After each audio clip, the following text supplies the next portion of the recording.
¿Quién fue Manuel Marulanda?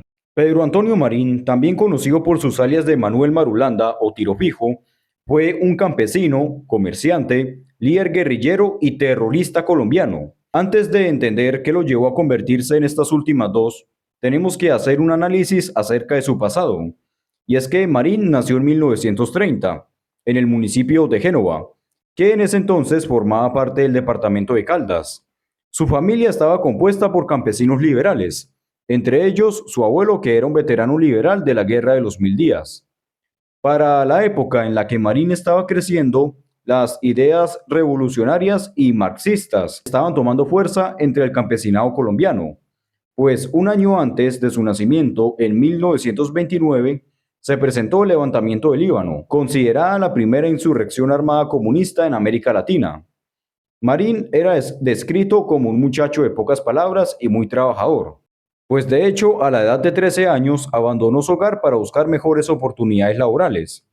Incluso en varias entrevistas contó que, irónicamente, antes de ser comandante de la guerrilla comunista de las FARC, soñaba con ser empresario, para así poder llegar a viejo y disfrutar de todo el capital que alguna vez hizo en vida.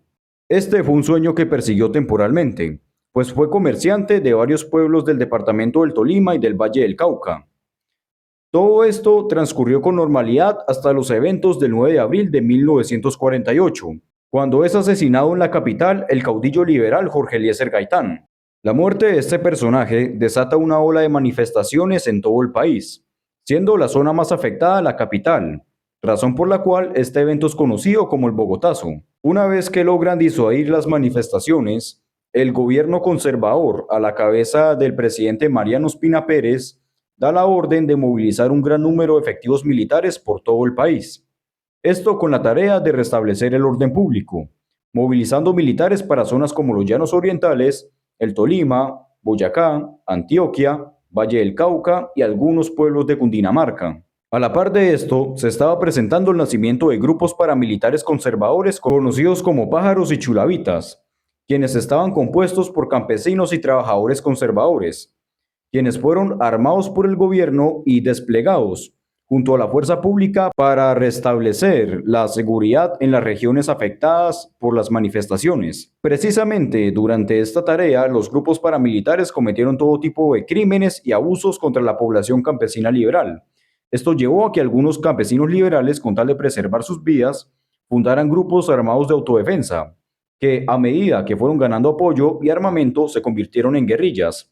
Es decir, que ya no buscaban defenderse, sino armar una revolución para sacar del poder al gobierno conservador de esa época. Precisamente Marín se unió a una de estas guerrillas, pues mientras residía en Ceilán, un pueblo del Valle del Cauca, fue testigo de una masacre cometida por pájaros contra la población liberal. Por esto mismo viajó hasta el departamento del Tolima a una hacienda conocida como el Davis, que era propiedad de su tío Gerardo Loaiza, el comandante de las guerrillas liberales de esa zona. En esa época existían dos tipos de guerrillas: limpios, que eran guerrillos liberales, y comunes, que eran guerrillas influenciadas por las ideologías marxistas. Marulanda participó activamente en los combates y emboscadas por parte de la guerrilla contra la fuerza pública. Fue precisamente durante esta época que se ganó su apodo de Tiro Fijo, gracias a su gran puntería y destreza en combate. A mediados de los años 50, a la hacienda del Davis empiezan a llegar no solamente refugiados campesinos, sino algunos guerrilleros marxistas comandados por Cherro Negro y el mayor Lister, que su nombre real era Isauro Llosa. Estos guerrilleros marxistas le plantean una tregua a Gerardo Loaiza, pues si bien los limpios y comunes tenían ideologías políticas diferentes, compartían un enemigo en común que era el Estado conservador, razón por la cual hubo una tregua y alianza temporal entre estos dos grupos armados. Marulanda durante este tiempo armó una amistad con los comandantes de las guerrillas marxistas, quienes empezaron a influir poco a poco en él, por lo cual pasa de ser un guerrillero limpio a común. Sin embargo, al poco tiempo, estas guerrillas se empiezan a enfrentar entre sí, no solo por las diferencias ideológicas, sino también por conflictos personales entre líderes de ambos bandos. Esto lleva a que las guerrillas marxistas se tengan que retirar de la hacienda del Davis y tengan que enfrentarse no solo al Estado, sino que también a las guerrillas liberales de Gerardo Loaiza. En 1953 llega el general Gustavo Rojas Pinilla al poder tras un golpe de estado en el que saca a Laureano Gómez. Inmediatamente Rojas le propone una paz a la gran mayoría de guerrillas en el país, consiguiendo desmovilizar con éxito a la gran mayoría de guerrilleros de esa época. Sin embargo, no le ofrece el mismo trato a las guerrillas marxistas, con quien Rojas tiene un trato hostil debido a su alineación política con los Estados Unidos durante la época de la Guerra Fría. Es en ese momento que se desatan algunos hechos como la Guerra de Villarrica, a la cual ya le dediqué un video. En 1957 cae la dictadura de Rojas y llega el periodo del Frente Nacional, es decir, 16 años consecutivos entre los cuales el Partido Liberal y el Partido Conservador, que anteriormente eran enemigos, se reparten el poder cada 4 años. Durante sus años en las guerrillas marxistas, Marín adquiere el alias de Manuel Marulanda, quien en la vida real era básicamente un activista del Partido Comunista Colombiano que fue asesinado por el Servicio de Inteligencia en la capital. Cuando esta noticia sale en todo el país, Marín adquiere este nombre en honor a aquel activista.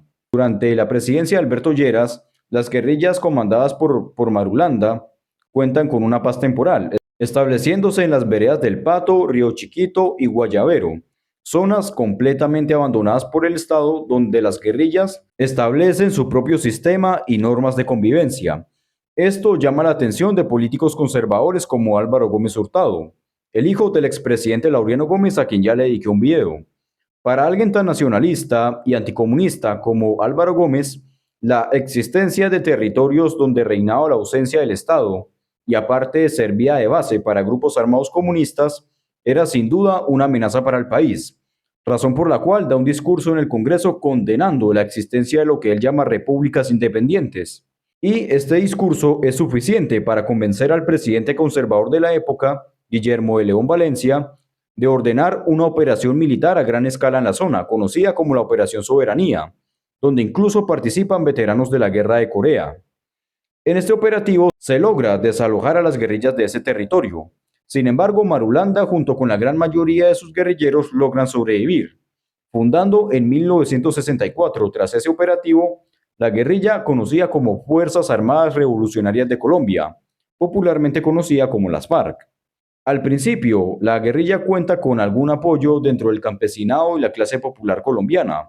Sin embargo, poco a poco, las FARC se van convirtiendo en lo que tanto criticaban, pues empiezan a cometer abusos contra la población del campesinado, desde reclutamiento forzado contra menores de edad, tomas guerrilleras donde mueren personas inocentes, secuestros, extorsión a ganaderos y a finqueros, y ataques terroristas donde mueren toda clase de civiles inocentes, al igual que en las tomas guerrilleras.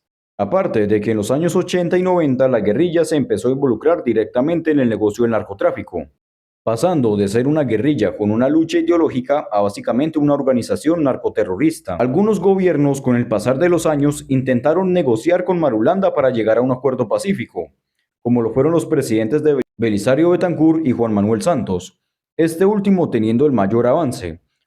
Finalmente, después de años de lucha y con un controversial liderazgo del grupo guerrillero al cual se le adjudican todo tipo de crímenes, Marulanda falleció por muerte natural en el año 2008 en el departamento del Meta, siendo considerado de hecho como el guerrillero más viejo de todo el mundo. Entonces, esto fue todo por hoy. Muchas gracias por su atención y nos vemos en otro video.